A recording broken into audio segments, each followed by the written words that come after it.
The story of the merchant and the genie. Sire, there was once upon a time a merchant who possessed great wealth in land and merchandise, as well as in ready money. He was obliged from time to time to take journeys to arrange his affairs. One day, having to go a long way from home, he mounted his horse, taking with him a small wallet in which he had put a few biscuits and dates, because he had to pass through the desert where no food was to be got. He arrived without any mishap, and, having finished his business, set out on his return. On the fourth day of his journey, the heat of the sun being very great, he turned out of his road to rest under some trees. He found at the foot of a large walnut tree a fountain of clear and running water. He dismounted, fastened his horse to a branch of the tree, and sat by the fountain, after having taken from his wallet some of his dates and biscuits. When he had finished this frugal meal, he washed his face and hands in the fountain. When he was thus employed, he saw an enormous genie, white with rage, coming towards him, with a scimitar in his hand. "Arise," he cried in a terrible voice, "and let me kill you as you have killed my son." As he uttered these words, he gave a frightful yell. The merchant, quite as much terrified at the hideous face of the monster as at his words, answered him tremblingly, "Alas, good sir, what can I have done to you to deserve death?" "I shall kill you," repeated the genie, "as you have killed my son." "But," said the merchant, "how can I have killed your son? I do not know him, and I have never even seen him." "When you arrived here, did you not sit down on the ground?" asked the genie. "And did you not take some dates from your wallet?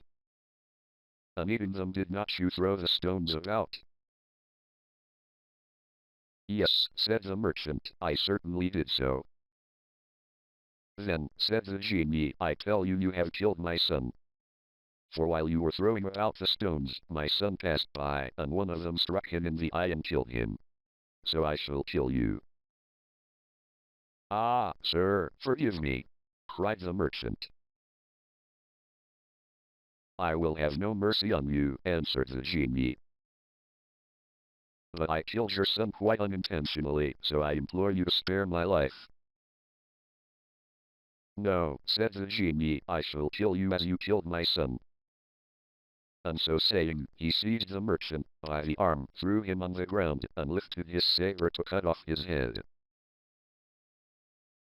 The merchant, protesting his innocence, bewailed his wife and children, and tried pitifully to avert his fate. The genie, with his raised scimitar, waited till he had finished, but was not in the least touched. When the merchant saw that the genie was determined to cut off his head, he said, "One word more, I entreat you. Grant me a little delay, just a short time, to go home and bid my wife and children farewell, and to make my will. When I have done this, I will come back here, and you shall kill me." "But," said the genie, "if I grant you the delay you ask, I am afraid that you will not come back." "I give you my word of honor," answered the merchant, "that I will come back without fail." "How long do you require?" asked the genie. "I asked you for a year's grace," replied the merchant. "I promise you that tomorrow 12 month I shall be waiting under these trees to give myself up to you." On this the genie left him near the fountain and disappeared. The merchant, having recovered from his fright, mounted his horse and went on his road. When he arrived home, his wife and children received him with the greatest joy. But instead of embracing them, he began to weep so bitterly that they soon guessed that something terrible was the matter. "Tell us, I pray you," said his wife, "what has happened." "Alas!" answered her husband, "I have only a year to live." Then he told them what had passed between him and the genie, and how he had given his word to return at the end of a year to be killed. When they heard this sad news, they were in despair, and wept much. The next day the merchant began to settle his affairs, and first of all to pay his debts. He gave presents to his friends, and large alms to the poor. He set his slaves at liberty and provided for his wife and children. The year soon passed away, and he was obliged to depart. When he tried to say goodbye, he was quite overcome with grief, and with difficulty tore himself away. At length he reached the place where he had first seen the genie on the very day that he had appointed. He dismounted and sat down at the edge of the fountain, where he awaited the genie in terrible suspense. He was thus waiting. An old man, leading a hind, came towards him. They greeted one another, and then the old man said to him, "May I ask, brother, what brought you to this desert place, where there are so many evil genii about?" "To see these beautiful trees, one would imagine it was inhabited, but it is a dangerous place to stop long in." The merchant told the old man why he was obliged to come there. He listened in astonishment. "This is a most marvelous affair. I should like to be a witness of your interview with the genie." So saying, he sat down by the merchant. While they were talking, another old man came up, followed by two black dogs. He greeted them and asked what they were doing in this place. The old man, who was leading the hind, told him the adventure of the merchant and the genie. The second old man had not sooner heard the story than he, too, decided to stay there to see what would happen. He sat down by the others and was talking when the third old man arrived.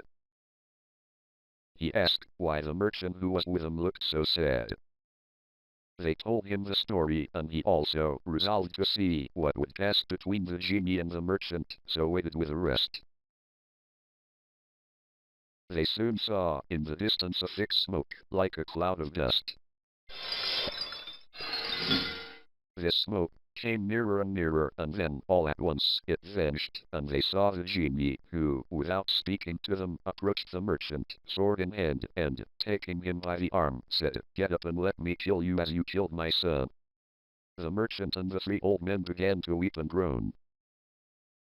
Then the old man, leading the hind, threw himself at the monster's feet and said, "O Prince of the Genie, I beg of you to stay your fury and to listen to me. I am going to tell you my story and that of the hind I have with me, and if you find it more marvelous than that of the merchant whom you are about to kill, I hope that you will do away with a third part of his punishment." The genie considered some time, and then he said, "Very well, I agree to this." The story of the first old man and of the hind. "I am now going to begin my story," said the old man, "so please attend. This hind that you see with me is my wife. We have no children of our own, therefore I adopted the son of a favorite slave, and determined to make him my heir. My wife, however, took a great dislike to both mother and child, which she concealed from me till too late. When my adopted son was about 10 years old, I was obliged to go on a journey. Before I went, I entrusted to my wife's keeping both the mother and child, and begged her to take care of them during my absence, which lasted a whole year. During this time she studied magic, in order to carry out her wicked scheme. When she had learned enough, she took my son into a distant place and changed him into a calf. Then she gave him to my steward, and told him to look after a calf she had bought. She also changed the slave into a cow, which she sent to my steward. When I returned, I inquired after my slave and the child. "Your slave is dead," she said, "and as for your son, I have not seen him for 2 months, and I do not know where he is." I was grieved to hear of my slave's death, but as my son had only disappeared, I thought I should soon find him. 8 months, however, passed, and still no tidings of him. Then the feast of Garum came. To celebrate it, I ordered my steward to bring me a very fat cow to sacrifice. He did so. The cow that he brought was my unfortunate slave. I found her, but just as I was about to kill her, she began to low most piteously, and I saw that her eyes were streaming with tears. It seemed to me most extraordinary, and, feeling a movement of pity, I ordered the steward to lead her away and bring another. My wife, who was present, scoffed at my compassion, which made her malice of no avail. What are you doing? She cried. Kill this cow. It is the best we have to sacrifice. To please her, I tried again, but again the animal's loads and tears disarmed me. Take her away, I said to the steward, and kill her, I cannot. The steward killed her, but on skinning her found that she was nothing but bones, although she appeared so fat. I was vexed. Keep her for yourself, I said to the steward, and if you have a fat calf, bring that in her stead. In a short time he brought a very fat calf, which, although I did not know it, was my son. It tried hard to break its cord and come to me.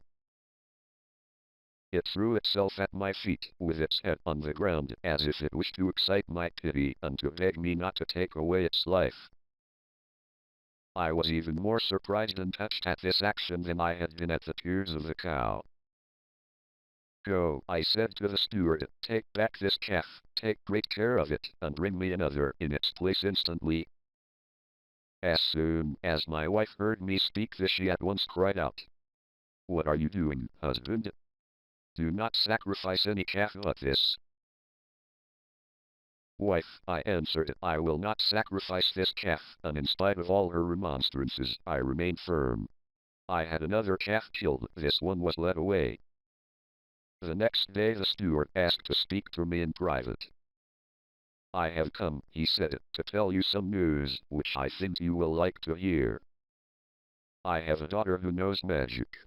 Yesterday, when I was leading back the calf, which you refused to sacrifice, I noticed that she smiled and then directly afterwards began to cry.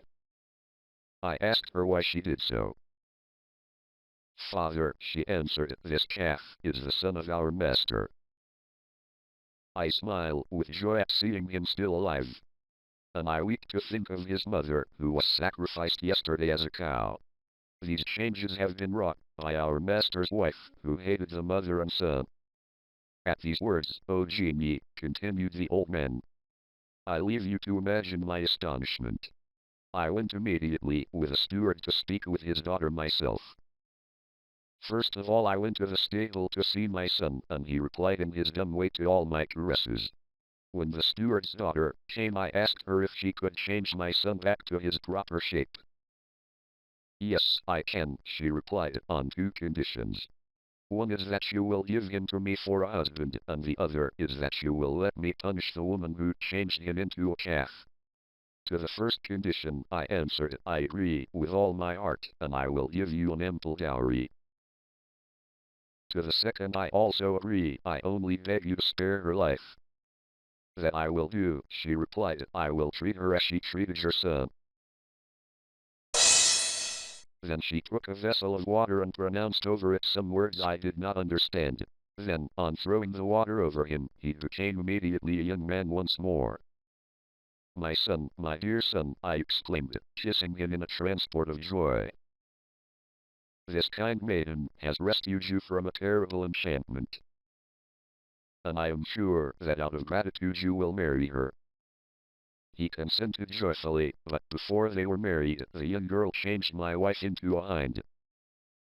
And it is she whom you see before you. I wished her to have this form rather than a stranger one, so that we could see her in the family without repugnance. Since then my son has become a widower and has gone traveling.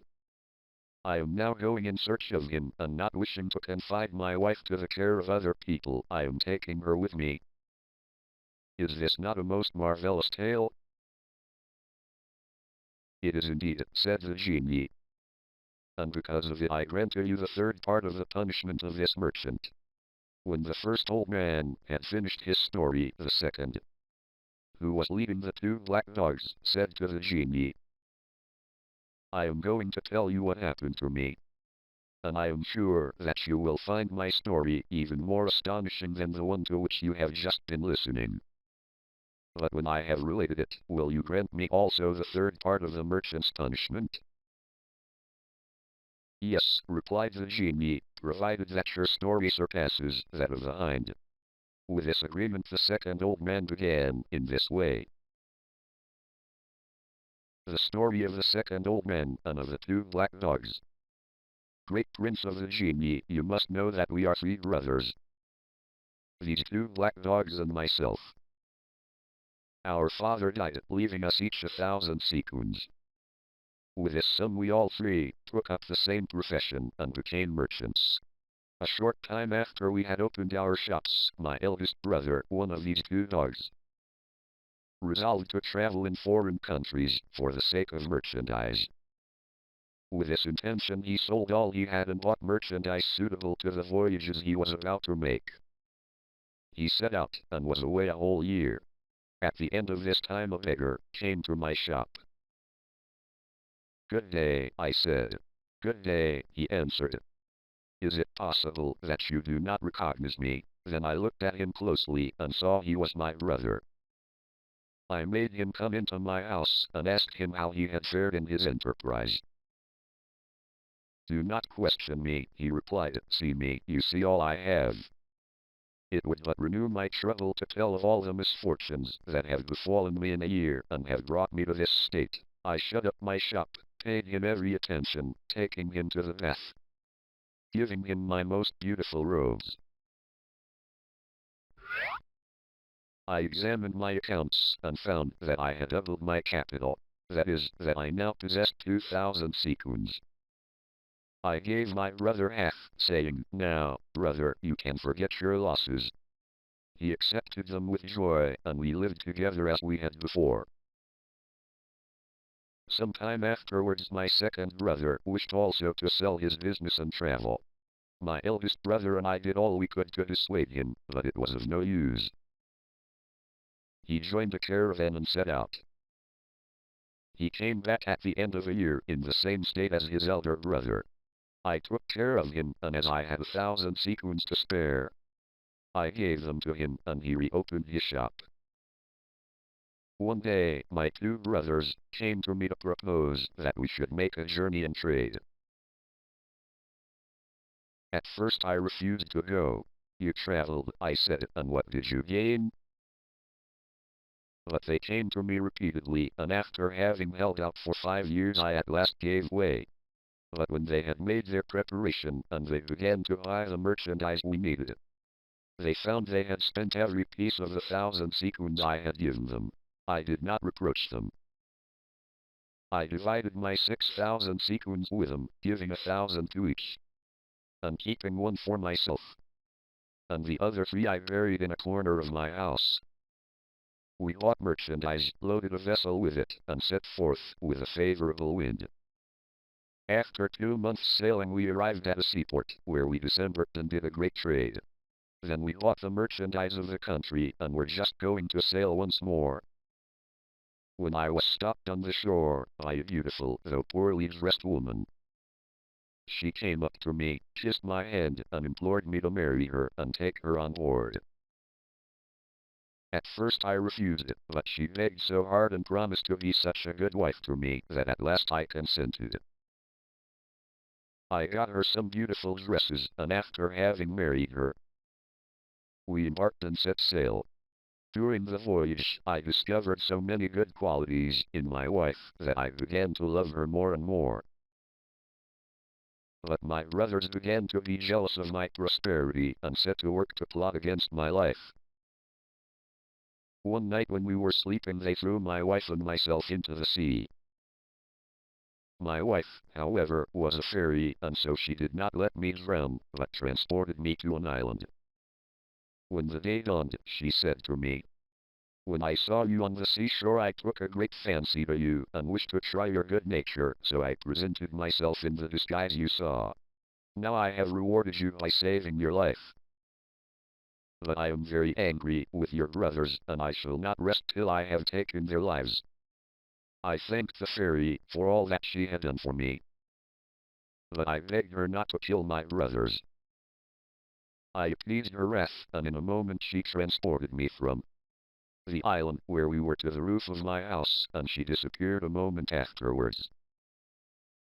I went down and opened the doors and dug up the 3,000 sequins which I had buried.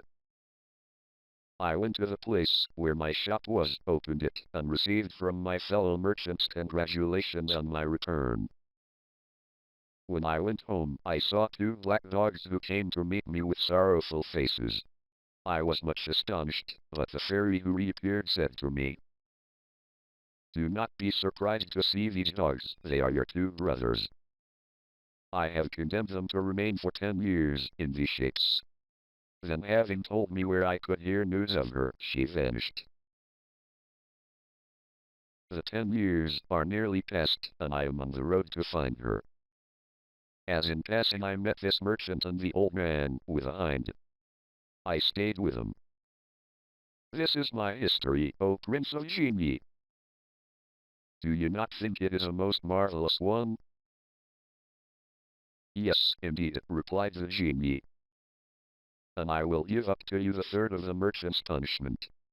Then the third old man made the genie the same request as the other two had done.